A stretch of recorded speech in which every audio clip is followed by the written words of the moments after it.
In this lecture, I just want to give some concluding dribbling points for you that could help you in the long run and just encourage you to become a better ball handler.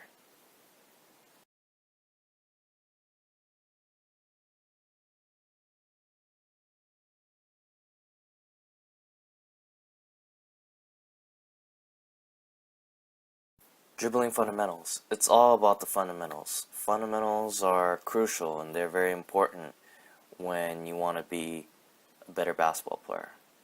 And the fundamentals taught in this course provide you the core principles of how you use dribbling in basketball.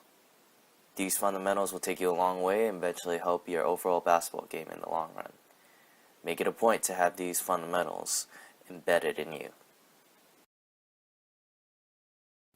Practice makes perfect.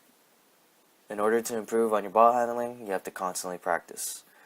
There are plenty of ball handling drills out there that you can practice on your own, and they're all accessible online.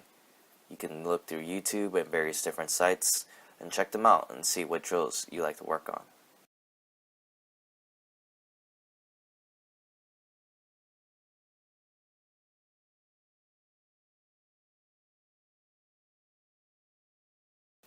Furthermore, you can also drill through all these demonstrated moves in this course, so practice on the moves and keep improving.